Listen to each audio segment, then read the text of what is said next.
Bismillahirrohmanirrohim. Assalamualaikum warahmatullahi wabarakatuh. Alhamdulillah kita berjumpa lagi.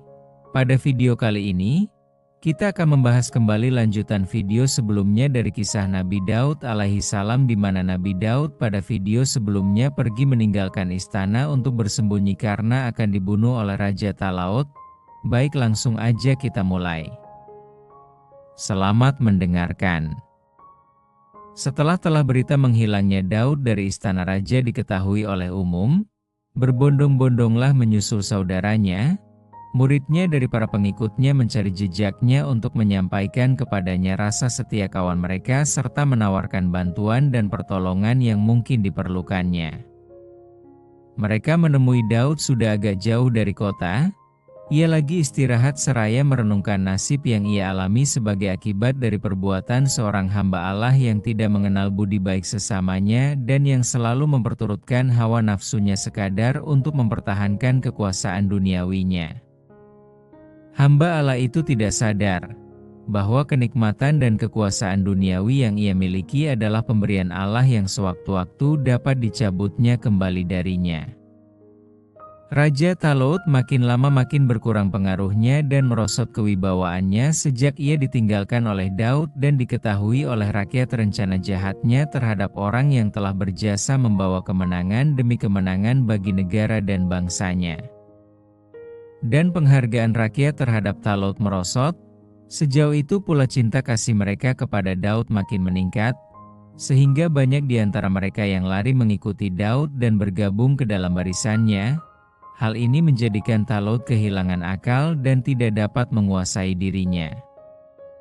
Dia lalu menjalankan siasat tangan besi, menghunus pedang dan membunuh siapa saja yang ia ragukan kesetiaannya. Tidak terkecuali di antara korban-korbannya terdapat para ulama dan para pemuka rakyat. Talaut yang mengetahui bahwa Daud yang merupakan satu-satunya saingan baginya masih hidup, yang mungkin sekali akan menuntut balas atas pengkhianatan dan rancangan jahatnya, merasakan tidak dapat tidur nyenyak dan hidup tentram di istananya sebelum ia melihat Nabi Daud mati terbunuh. Karenanya ia mengambil keputusan untuk mengejar Daud dimanapun ia berada, dengan sisa pasukan tenteranya yang sudah goyah disiplinnya dan kesetiaannya kepada istana. Ia pikir harus cepat-cepat membinasakan Daud dan para pengikutnya sebelum mereka menjadi kuat dan bertambah banyak pengikutnya. Daud beserta para pengikutnya pergi bersembunyi di sebuah tempat persembunyian, tatkala mendengar bahwa Talaut dengan askarnya sedang mengejarnya dan sedang berada tidak jauh dari tempat persembunyiannya. Ia menyuruh beberapa orang dari para pengikutnya untuk melihat dan mengamati kedudukan Talaut yang sudah berada dekat dari tempat mereka bersembunyi. Mereka kembali memberitahukan kepada Daud bahwa Talaut dan askarnya sudah berada di sebuah lembah dekat dengan tempat mereka dan sedang tertidur semuanya dengan nyenyak. Mereka berseru kepada Daud jangan menyia-nyiakan kesempatan yang baik ini untuk memberi pukulan yang memastikan kepada Talaut dan askarnya. Anjuran mereka ditolak oleh Daud dan ia buat sementara merasa cukup sebagai peringatan pertama bagi Talaut menggunting saja sudut bajunya selagi ia nyenyak dalam tidurnya. Setelah Talaut terbangun dari tidurnya, dihampirilah ia oleh Daud yang seraya menunjukkan potongan yang digunting dari sudut bajunya. Berkatalah ia kepadanya, "Lihatlah pakaian bajumu yang telah aku gunting sewaktu engkau tidur nyenyak. Sekiranya aku mau, niscaya aku dengan mudah telah membunuhmu dan memutus kepalamu dari tubuhmu.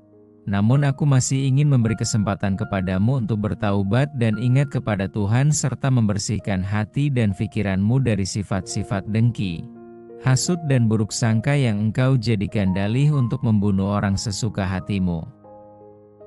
Talaut tidak dapat menyembunyikan rasa terkejutnya bercampur malu yang nampak jelas pada wajahnya yang pucat. Ia berkata menjawab Daud, "Sungguh engkau adalah lebih adil dan lebih baik hati daripadaku. Engkau benar-benar telah menunjukkan jiwa besar dan perangai yang luhur. Aku harus mengakui hal itu. Peringatan yang diberikan oleh Daud belum dapat menyedarkan Talut. Hasratnya yang keras untuk mempertahankan kedudukannya yang sudah lapuk itu menjadikan ia lupa peringatan yang ia terima dari Daud tatkala digunting sudut bajunya. Ia tetap melihat Daud sebagai musuh yang akan menghancurkan kerajaannya dan mengambil alih mahkotanya. Ia merasa belum aman selama masih hidup dikelilingi oleh para pengikutnya yang makin lama makin membesar bilangannya. Ia enggan menarik pengajaran dan peristiwa perguntingan bajunya dan mencoba sekali lagi membawa askarnya mengejar dan mencari Daud untuk menangkapnya hidup atau mati. Sampailah berita pengejaran Talut ke telinga Daud buat kali keduanya, maka dikirimlah pengintai oleh Daud untuk mengetahui di mana tempat askar Talut berkemah. Diketemukan sekali lagi mereka sedan berada di sebuah bukit tertidur dengan nyenyaknya karena telah kecapaian. Dengan melangkah perlahan melewati beberapa anggota pasukan yang lagi tidur, sampailah Daud di tempat Talut yang lagi mendengkur dalam tidurnya. Diambilnyalah anak panah yang tertancap di sebelah kanan kepala Talut beserta sebuah kendi air yang terletak di sebelah kirinya. Kemudian dari atas bukit berserulah Daud sekeras suaranya kepada anggota pasukan Talut agar mereka bangun dari tidurnya dan menjaga baik-baik keselamatan rajanya yang nyaris terbunuh karena kecuaian mereka. Ia mengundang salah seorang dari anggota pasukan untuk datang mengambil kembali anak panah dan kendi air kepunyaan raja yang telah dicuri dari sisinya tanpa seorang pun dari mereka yang mengetahuinya. Tindakan Daud itu yang dimaksudkan sebagai peringatan kali kedua kepada Talut bahwa pasukan pengawal yang besar yang mengelilinginya tidak akan dapat menyelamatkan nyawanya bila Allah menghendaki merenggutnya.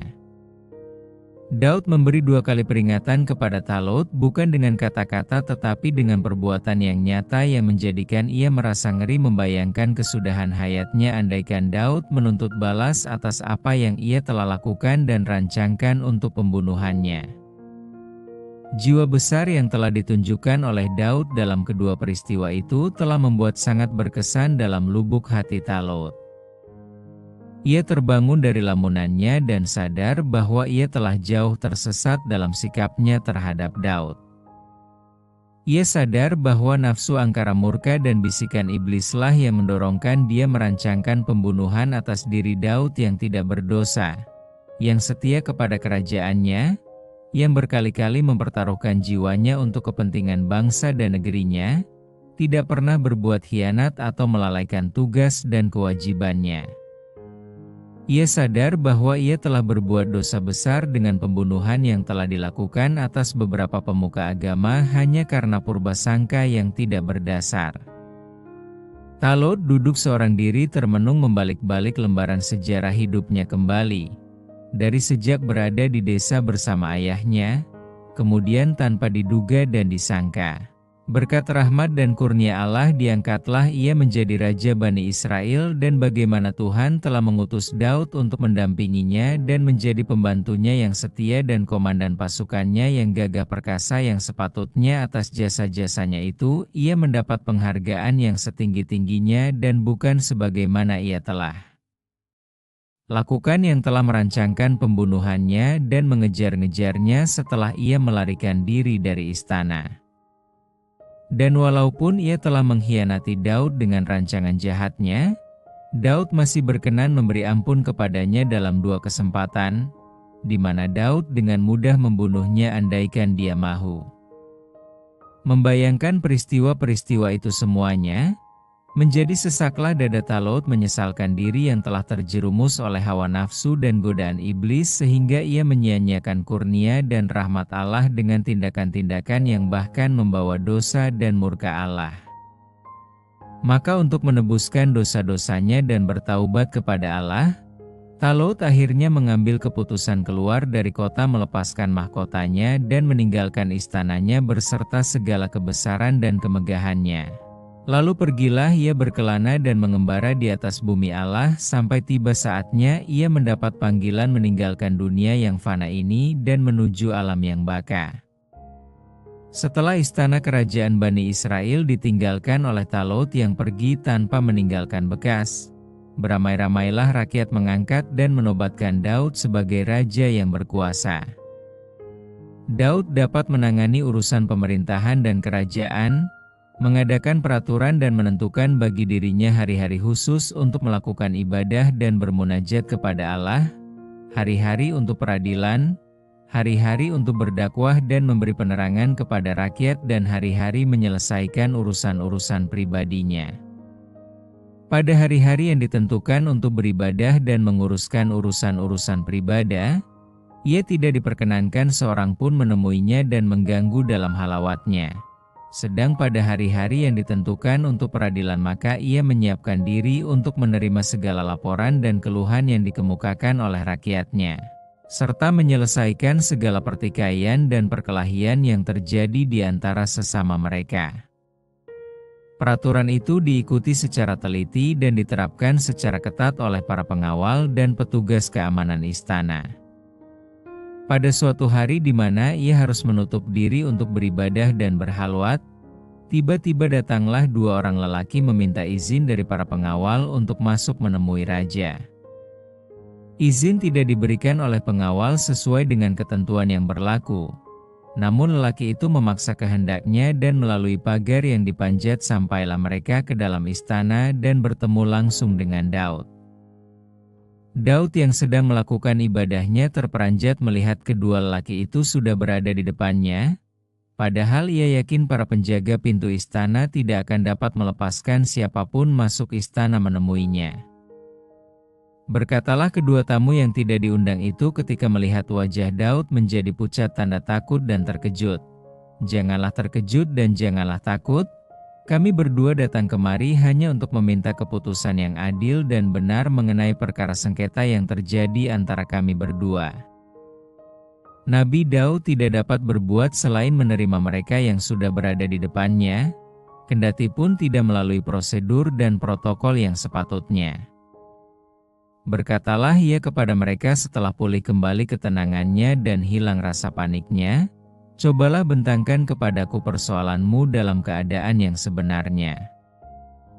Berkata seorang daripada kedua lelaki itu, "Saudaraku ini memiliki 99 ekor domba betina dan aku hanya memiliki seekor sahaja.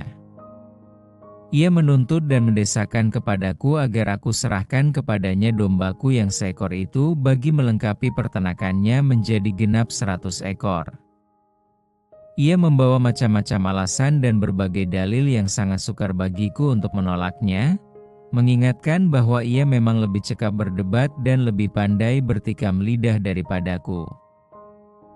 Nabi Daud berpaling muka kepada lelaki yang lain dan seraya bertanya, "Benarkah apa yang telah diuraikan oleh saudara kamu ini?" "Benar," jawab lelaki itu. "Jika memang demikian halnya," kata Daud, dengan marah, "maka engkau telah berbuat zalim kepada saudaramu ini dan mengambil hak miliknya dengan tuntutanmu itu. Saya tidak akan membiarkan melanjutkan tindakanmu yang zalim itu atau engkau akan menghadapi hukuman pukulan pada wajah dan hidungmu." Dan memang banyak di antara orang-orang yang berserikat itu yang berbuat zalim satu terhadap yang lain kecuali mereka yang benar beriman dan beramal soleh. "Wahai Daud," berkata lelaki itu menjawab, "sebenarnya engkaulah yang sepatut menerima hukuman yang engkau ancamkan kepadaku itu. Bukankah engkau sudah mempunyai 99 perempuan? Mengapa engkau masih menyunting lagi seorang gadis yang sudah lama bertunangan dengan seorang pemuda dari anggota tentaramu sendiri yang setia dan bakti dan sudah lama mereka berdua saling cinta dan mengikat janji?" Nabi Daud tercengang mendengar jawaban lelaki yang berani, tegas dan pedas itu, dan sekali lagi ia memikirkan kemana sasaran dan tujuan kata-kata itu.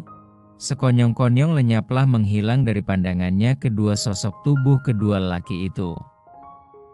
Nabi Daud berdiam diri tidak mengubah sikap duduknya dan seraya termenung sadarlah ia bahwa kedua lelaki itu adalah malaikat yang diutus oleh Allah untuk memberi peringatan dan teguran kepadanya. Ia seraya bersujud memohon ampun dan makfirah dari Tuhan atas segala tindakan dan perbuatan yang tidak diridha oleh Allah Subhanahu wa Ta'ala. Allah menyatakan menerima taubat Daud, mengampuni dosanya serta mengangkatnya ke tingkat para nabi dan rasulnya. Bersambung, kita akan lanjutkan kisah Nabi Daud alaihi salam di video selanjutnya. Terima kasih. Jazakumullahu khairan.